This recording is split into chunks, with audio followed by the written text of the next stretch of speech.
So now we move on to the next part of the transfusion medicine practical. This is about blood products. When a donor comes to the blood bank, his blood is taken into a pack containing CPD, citrate, phosphate, dextrose. This is called whole blood. Now whole blood is not given to patients anymore. We make blood products from this whole blood. What we do is we centrifuge the blood pack, and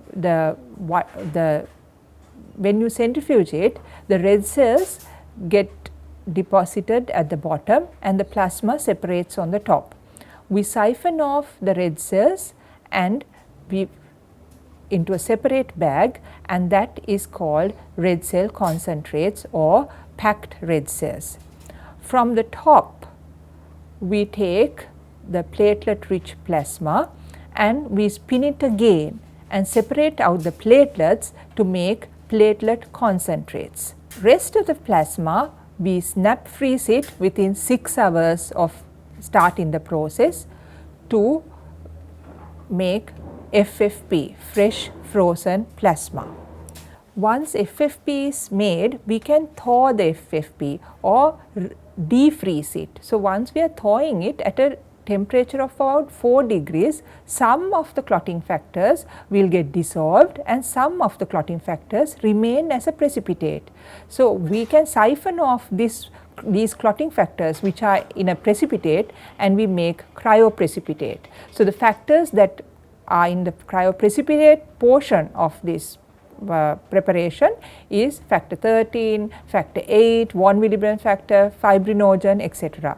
If we siphon off what is on top, the cryo-poor plasma, which is also called cryosupernatant, we can get a separate plasma product, a separate blood product, and that is called cryo-poor plasma or cryosupernatant.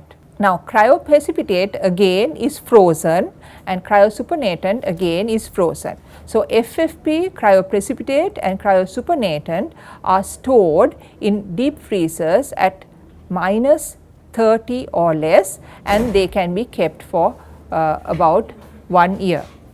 This is how your blood products will look like. This is how a packed red cell pack looks like, a red cell concentrate looks like, right? And this is how a platelet pack will look like, and this is how what a FFP pack will look like. Red cells are stored in refrigerators, and according to the anticoagulant that we have used, we can keep it for 35 days or 42 days at a temperature of 4 degrees. Now in this refrigerator you can see it is mentioned as 3.5 degrees, but usually it is about 4 degrees. You can keep it for that amount of time. This is a FFP pack. So FFP, cryoprecipitate and cryosupernatant are kept in deep freezers at -30 or lower, and they can be kept for 1 year.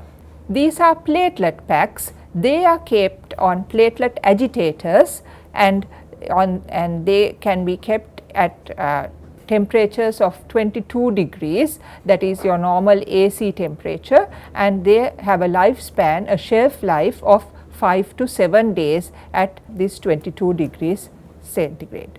So the indications for use I have discussed in my small group discussion and in the lecture. This is how the packs are made and how they look like and how they are stored.